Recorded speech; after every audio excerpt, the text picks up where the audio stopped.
Welcome back to my channel. If you're new here, welcome. I'm Ilsa, mama of 6, currently homeschooling my 3 younger children, and we have officially started our 2nd year of homeschooling. And I know there's so many videos and pictures on social media that share these beautiful organized homeschool rooms, these rooms that are filled up with all these supplies and curriculums and just beautiful organized spaces. But I want to encourage you that if you do not have a homeschooling room, that is completely okay. You do not need a whole room to homeschool your children. If you have a room that you can dedicate to homeschooling, that is amazing. But for us, we do not have a room that we can dedicate just to homeschooling, so we do most of our homeschooling in our dining room, in our living room space. If the day is beautiful outside, we'll take it outside, in the yard, a playground, a coffee shop, wherever. You can homeschool your children wherever feels comfortable. It literally does not need to be a full room just dedicated to homeschooling. So I wanted to share where we homeschool our 3 boys in our home without a homeschooling room. So I'm gonna just share. This is just an area of our walk-in dining room, living room area, and it is where we have our main desk. So our boys do rotate in this desk throughout the day. My 13-year-old does have a desk in his bedroom, so if he needs just a little bit more quiet time or space, he'll go and do some work in there. We utilize the library a lot, so if you have a library near you in your neighborhood, take advantage. They're quiet during the school year. You'll definitely have space. And our main desk, this is where the boys rotate, or I'll sit with one of them at a time if they need some help. So there's not much on it.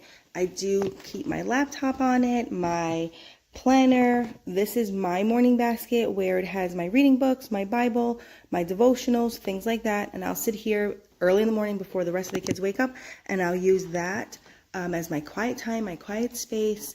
This is where we put our Bible verses that we are trying to memorize, and we repeat them, and we keep it up there. This one has been up there for a few weeks now because I have not just taken down the board to wipe it down and start over, but definitely want to get a new Bible verse up there. And this is our dining room area, which is off our living room space.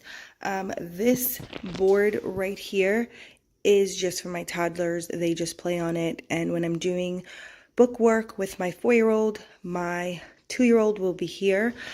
So this is where we do most of our work, and it works for our family. Like I said, you don't need a whole homeschooling room to homeschool. So this is where we keep all our curriculum, our books that we're reading. This is our dry erase board where we'll do morning announcements, morning things. My 4-year-old doesn't know how to read yet, so I don't put his daily to-dos there because we go through it together. We do the days of the week. We have cards here that help out with my 2-year-old, prayer. And in this cabinet type wall unit space is where we keep a lot of our storage.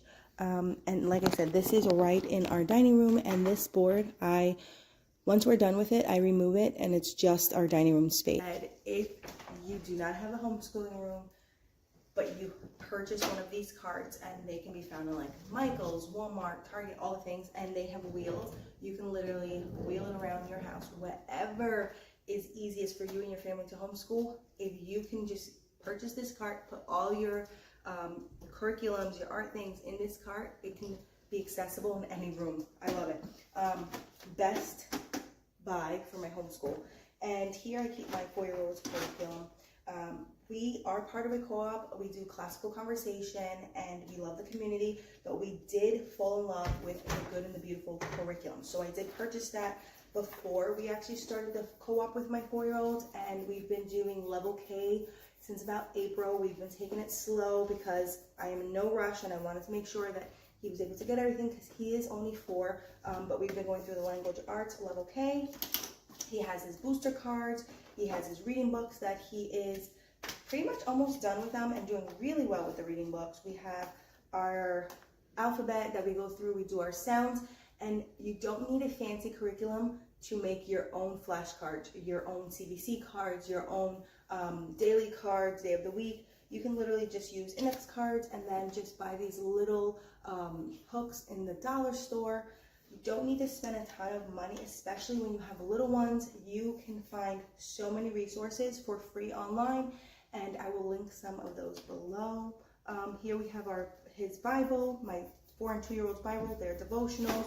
Then we are doing a Bible study from Not Consumed Ministries, and I had purchased that for my 3 sons, so we'll be doing that together.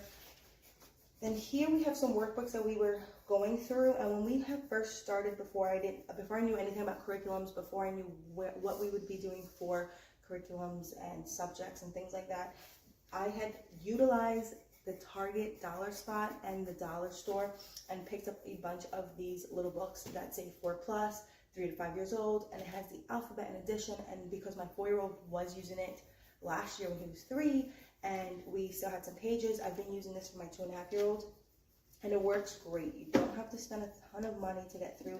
And then here I'll put a book. We're doing Sea Life, so I'll put a book based off what we're working on currently. So that's the top shelf. We're tracing our map because it's for our geo.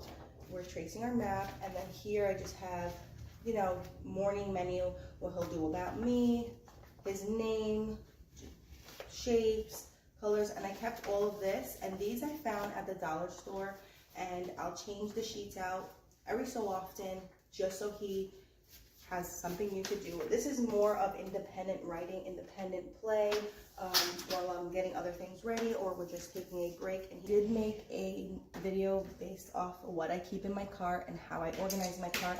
It has gotten a little bit messy since that video because the boys have access to it. So here I have math manipulatives, and I did just put all these in a glass jar. We have magnets with days of the week, numbers. I also have these.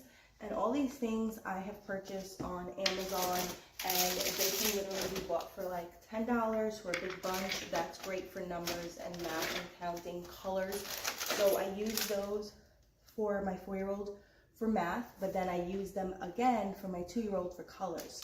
And then we got some of these coins that we'll be using. I just keep my markers here, notes. And then on the bottom, I have sight words that he'll be getting into, and I have first grade curriculum here, which I went ahead of myself when The Good and the Beautiful had a really big sale, and I just bought that, but we are not ready for that. We are not moving towards that until he is completely ready for that stage. My cart, and like I said, if you purchase yourself a cart, no matter where you're homeschooling and the space that you have, this works perfectly. And that is where most of our stuff is kept. Definitely not organized down here. I try my best, but my little ones have access to it, and these are the things that they're allowed to play with throughout the day because we try to do a minimal of screens. So here I have puzzles, and they're with the alphabet, their numbers. I mean, like I said, a lot of these were purchased at the dollar section. So here we have puzzles. Board games that they love. Here is kinetic sand. If you have not purchased kinetic sand for your little ones, go get kinetic sand. Play-Doh is crazy messy and doesn't last long. Kinetic sand, and I put them in these bins that I had bought in Michael's, and they just play with them over and over and over, and they keep toys in there, and it's amazing. And then here is my younger son's morning basket. I made a video about this, how I keep him entertained while we're doing schoolwork. Because he is only 2.5. I have here with little manipulatives, colors. We're working on the color green, and we're working on the letter E. So we have tracing his name, all the things here. And these are just things that I've printed up for free online. If you are a homeschooling parent, you get to use Canva for free if you sign up. Here's a book with the letter E and then just the alphabet and some coloring books. So that never stays neat, but it is confined to a space in my home. I try not to make the entire home look like a classroom or a homeschooling area. These are just extra books. My older son's action Bible, thesaurus, dictionary, copy paper. This is my older son's, my 4-year-old, where he has coloring books, reading books, things that he can do on his own. This is independent play. This is when my younger one takes a nap. He keeps himself busy with that. And then here in this other side, it is a mess. But, you know, it's very hard to keep it organized, and I'm not going to fix it every single day. I mean, my boys are in here throughout the day because these are things that they're allowed to use. This is my printer, and my 13-year-old does use it, and, I mean, he's not great at organizing it back the way it was, but it's working. And then here we have construction paper, we have flashcards with the alphabet. Here we keep all the extra loose leaf, extra things that I print up. I keep just some of their work here, like things that I need to keep, like evaluations and stuff like that, because in New York State it is required to just keep some work, and if they ever ask, you have things like that. So I have a binder for my 13-year-old and a binder for my 4-year-old, and then the extra loose leaf and print ups, things like that. And here are, I also made a video about these. We use these when we went camping. They're great to store kids' activities. I have paints, I have journals, we have loose leaf, we have Ziploc bags for scavenger hunts, and all of this was really easy to put together, and I found most of these things at Walmart. And when you're working with limited space for your homeschool, you find ways and areas to keep everything tidy. This bin I also purchased from Michael's, and it just keeps all our flashcards in one space.